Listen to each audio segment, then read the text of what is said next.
दोस्तों नमस्कार। मैं आज आपको जागेश्वर धाम के बारे में बताने जा रहा हूँ। जागेश्वर धाम को ज्योतिर्लिंगों में से एक माना जाता है। कई पौराणिक ग्रंथों के अनुसार यह 12 मूल ज्योतिर्लिंगों में से एक है। भगवान शिव को समर्पित जागेश्वर धाम घने देवदार के जंगल और इसके पीछे बहती जटगंगा की पवित्र धारा के बीच समृद्ध पहाड़ों की पृष्ठभूमि में स्थित है। जागेश्वर उत्तराखंड के अल्मोड़ा जिले से 37 किलोमीटर की दूरी पर समुद्र तल से 1870 मीटर की ऊंचाई पर स्थित है। देवताओं की घाटी के नाम से जाने जाने वाला जागेश्वर धाम 7वीं से लेके 14वीं शती तक का है। यह मंदिर भारतीय पुरातत्व सर्वेक्षण के तहत संरक्षित एक विरासत स्थल है और मंदिर परिसर में लगभग 125 मंदिर और लगभग 174 मूर्तियां हैं, जिनमें भगवान शिव और पार्वती की गहनों से सजी पत्थर की मूर्तियां शामिल हैं। कैलाश मानसरोवर मार्ग पर तीर्थयात्रियों के लिए यहाँ रुकना और भगवान शिव की पूजा करना और उनका आशीर्वाद लेना एक प्रथा थी। जागेश्वर के मुख्य मंदिरों में चंडी देवी का मंदिर, जागेश्वर मंदिर, दंडेश्वर मंदिर, कुबेर मंदिर, मृत्युंजय मंदिर, नवदुर्गा मंदिर, नीलकंठ मंदिर, नवग्रह मंदिर और एक पिरामिड, हनुमान मंदिर, जगन्नाथ ज्योतिर्लिंग, पुष्टि माता मंदिर,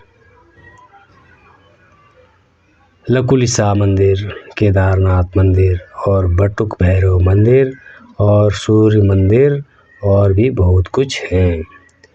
मर्द जागेश्वर मंदिर जागेश्वर से 3 किलोमीटर उत्तर में स्थित है। यह मंदिर पहाड़ की चोटी पर स्थित है और एक कठिन यात्रा के बाद वहाँ जाया जा सकता है। यह उत्तराखंड के जागेश्वर मंदिरों के समकालीन है। दंडेश्वर मंदिर जो जागेश्वर से लगभग 2 किलोमीटर की दूरी पर स्थित है, कुमाऊं क्षेत्र के सबसे ऊंचे और सबसे बड़े मंदिरों में से एक माना जाता है और जागेश्वर धाम मंदिर में से सबसे बड़ा मंदिर भी है। यह मंदिर क्षेत्र के अन्य सभी नागर शैली मंदिरों की वास्तुकला से भिन्न है और इसमें एक बड़ी बिना काटे हुई प्राकृतिक चट्टान है जिसे शिवलिंग के रूप में पूजा जाता है। ऐसा माना जाता है कि मृत्युंजय मंदिर पूर्व दिशा की ओर स्थित परिसर के सभी मंदिरों में सबसे पुराना है।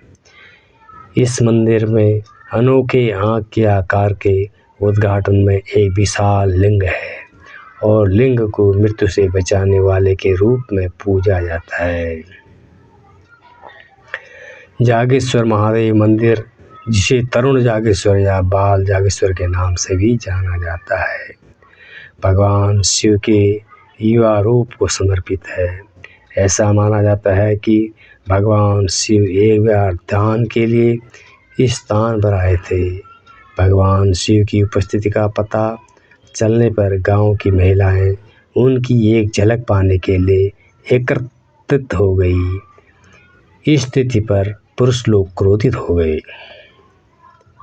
और सब कुछ नियंत्रण में लाने के लिए शिव ने खुद को एक बच्चे में बदल लिया। तब से उनके बाल अवतार में उनकी पूजा की जाती है। इस प्रकार जागेश्वर मंदिर परिसर का मुख्य मंदिर बाल जागेश्वर या बाल शिव को समर्पित है। इस मंदिर के गर्भगृह में स्थित शिवलिंग 2 भागों में विभाजित किया गया है, जिसमें बड़ा हिस्सा भगवान शिव को दर्शाता है और छोटा हिस्सा माँ पार्वती को दर्शाता है।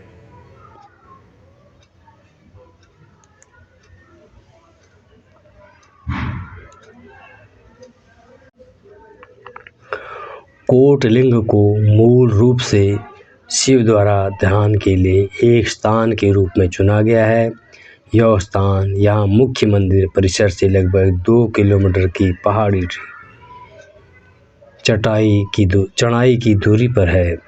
कोटलिंग जटागंगा और सेमगंगा नदी के संगम पर स्थित है। यह मंदिर अब खंडर अवस्था में है। अनुमान है कि ये मंदिर लगभग 2500 वर्ष पुराना है। इन मंदिरों का निर्माण एवं जीर्णोद्धार अधिकतर कत्यूरी वंश के राजा शालिवाहन देव ने कराया था। कत्यूरी राजाओं ने इसके रखरखाव के लिए मंदिर के पुजारियों को गांव भी दान दिए थे। गुज्जर प्रतिहार काल के दौरान कई जागेश्वर मंदिर का निर्माण और जीर्णोद्धार भी किया गया था। कुमाऊं के चंद राजा भी जागेश्वर मंदिर के संरक्षक थे। जागेश्वर का शमशान घाट तत्कालीन चंद राजाओं का शमशान घाट हुआ करता था। यह भी माना जाता है कि गुरु आदि शंकराचार्य ने केदारनाथ जाने से पहले जागेश्वर धाम का दौरा किया, कई मंदिरों का जीर्णोद्धार और पुनर्स्थापना की। जागेश्वर मंदिरों की दीवारों और खंभों पर विभिन्न काल के 25 से अधिक शिलालेख अंकित हैं। इनमें से अधिकांश 7वीं शताब्दी ईस्वी से 10वीं शताब्दी ईस्वी के बीच के हैं। शिलालेखों की बोली संस्कृत और ब्राह्मी है। मुख्य मंदिर परिसर में मल्ल राजाओं के शिलालेख शामिल हैं, जो जागेश्वर के प्रति उनकी भक्ति को दर्शाते हैं। संत लकुलिसा के बाद आने वाले तीर्थयात्रियों ने लकुलिसा अर्थात लकड़ी की छड़ी वाले शिव को भगवान शिव के 28वें अवतारों में से अंतिम माना। जागेश्वर भगवान शिव की पूजा करने वाले एक पुनरुत्थानवादी संप्रदाय लकुलिसा शैववाद का भी केंद्र है। यह आस्था बाद में दक्षिणी और मध्य भारत के फारसी तथा बाटाटक राजवंशों के अधीन फली फूली। लकुशित की उत्पत्ति और इतिहास वर्तमान भारत के गुजरात क्षेत्र से जुड़ा है। मंदिर की वास्तुकला नागर शैली से संबंधित है, जिसकी विशेषता एक लंबा घुमावदार शिखर है, जिसके ऊपर एक आमलक और एक कलश मुकुट है। एक द्वार आपको चकोर गर्भगृह की ओर ले जाता है। यह नक्काशी द्वार है और आपको एक ऊंचे घुमावदार शिखर की ओर ले जाता है, जिसके ऊपर एक आमलक और एक कलश मुकुट है। मंदिर में कुछ अष्टधातु प्रतिमाएं भी मौजूद हैं।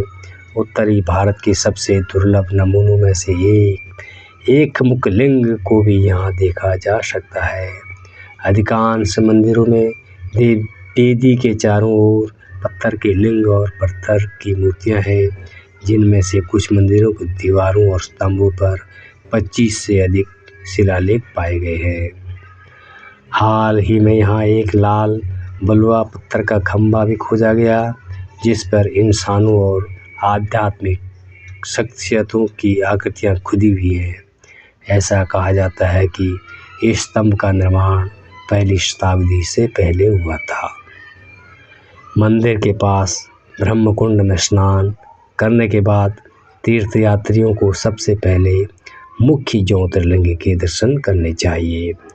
उसके बाद दक्षिणमुखी हनुमान जी, नीलकंठ मंदिर, सूर्य मंदिर, नवग्रह मंदिर, पुष्टि माता मंदिर, मृत्युंजय मंदिर, हवन कुंड, लकुलिसा के दर्शन करने चाहिए। तारकेश्वर मंदिर, केदारनाथ मंदिर, नवदुर्गा मंदिर, उसके बाद वापस ज्योतिर्लिंगम, फिर बटुक भैरव मंदिर और ब्रह्मकुंड के पास स्थित कुबेर मंदिर जाएं। अगर आपके पास टाइम बचा है तो आप जागेश्वर से कोटेश्वर मंदिर जा सकते हैं, जो 3 किलोमीटर की दूरी पर स्थित है।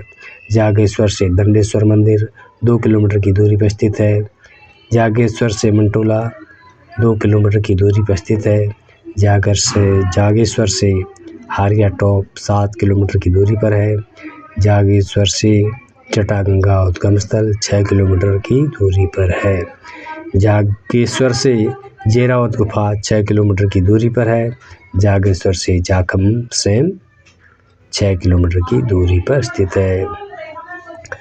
कई साल पहले जागेश्वर प्रसिद्ध कैलाश मानसरोवर तीर्थ यात्रा के रास्ते में एक तीर्थ स्थल हुआ करता था। जागेश्वर धाम में अच्छी तरह से जुड़ी हुई मोटर योग्य सड़कों का एक नेटवर्क है। जागेश्वर के सबसे नज़दीक पंतनगर हवाई अड्डा है, जो इससे लगभग 150 किलोमीटर की दूरी पर स्थित है। वहाँ से टैक्सियों बसों के द्वारा आप जो है जागेश्वर आसानी से आ सकते हैं। जागेश्वर पहुँचने के लिए दिल्ली आनंद विहार से भी आया जा सकता है, हल्द्वानी से भी आया जा सकता है और अल्मोड़ा से भी बसें लगी हुई हैं। जागेश्वर धाम अल्मोड़ा से 35 किलोमीटर और दिल्ली से 400 किलोमीटर की दूरी पर स्थित है और लगभग 10 घंटे लगते हैं। काठगोदाम से लगभग 4 घंटे लगते हैं और निकटतम रेलवे स्टेशन है, जो लगभग 125 किलोमीटर की दूरी पर स्थित है। काठगोदाम से अल्मोड़ा और जागेश्वर के लिए बसें और छोटी गाड़ियां आसानी से उपलब्ध हैं।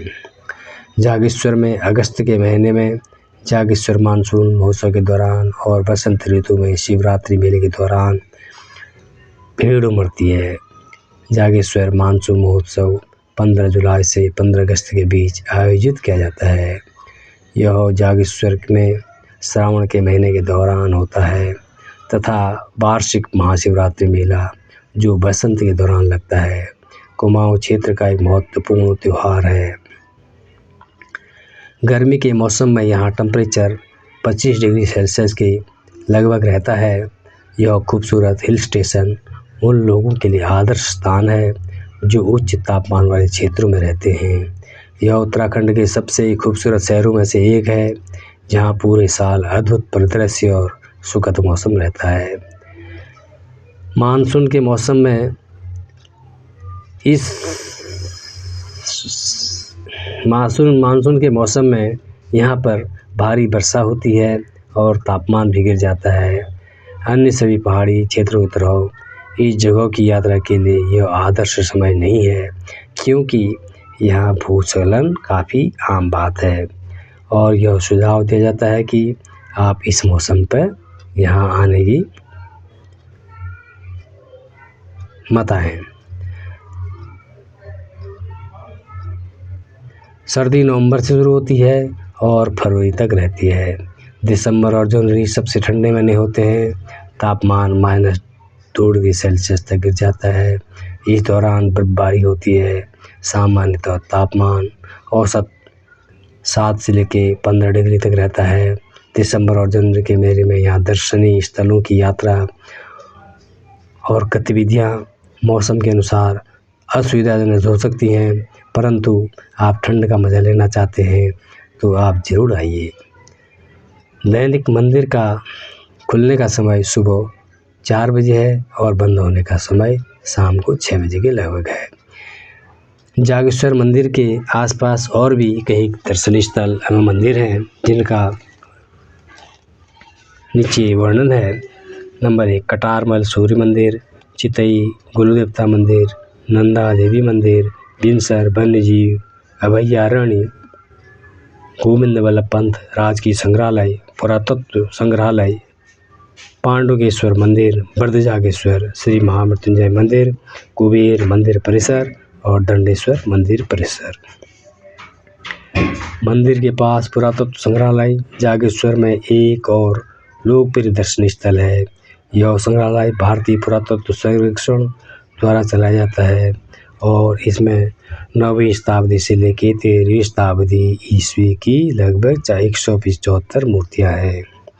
संग्रहालय में 2 दीर्घाएँ हैं और संग्रहालय की कुछ प्रमुख मूर्तियाँ उमा महेश्वर, सूर्य और नवग्रह की हैं। जागेश्वर धाम अपने मंदिर परिसर के लिए जाना जाता है, जिसमें 124 बड़े और छोटे पत्थर के मंदिर शामिल हैं। संस्कृति प्रेमी और इतिहासकार प्राचीन मंदिर और उन्हें बनाने वाले राजवंशों के बारे में अधिक जानने के लिए इस स्थान पर आते हैं। शहर की भीड़ भाड़ से मुक्त और घने देवदार से घिरे अपने शांत वातावरण के कारण जागेश्वर ध्यान के लिए एक आदर्श स्थान है जहाँ कोई भी प्रकृति के करीब आ सकता है। आप अपने परिवार और दोस्तों के साथ प्रकृति की गोद में कुछ गुण महत्वपूर्ण समय बिताने का एक और अच्छा तरीका है। मंदिर के अंदर स्थित शिवलिंग को विश्व का पहला शिवलिंग कहा जाता है। इसमें शिवलिंग की अनोखी आँख खोलने वाली आकृति भी है। इसकी दीवारों और खंभों पर अद्वितीय और प्राचीन नक्काशी है जो ब्राह्मी और संस्कृत भाषाओं में लिखी है, जो 7वीं और 13वीं शताब्दी के बीच लिखी गई थी। इसमें उत्तराखंड के जागेश्वर जिले के मंदिरों का समृद्ध इतिहास, पुरातत्व इतिहास है। इनमें एक दो तने वाला पेड़ है जिसे भगवान शिव और माता पार्वती के प्रतीक के रूप में जाना जाता है। जागेश्वर की तीर्थ यात्रा को प्रसिद्ध 4 धाम यात्रा के समान ही पवित्र माना जाता है। दोस्तों, जागेश्वर धाम से संबंधित जानकारी आपको कैसी लगी कमेंट बॉक्स में बताना, और सही लगी हो तो मेरे चैनल को सब्सक्राइब करना और बेल आइकॉन को प्रेस करना और मेरे चैनल को लाइक और शेयर करना, मेरे वीडियो को लाइक और शेयर करना। धन्यवाद।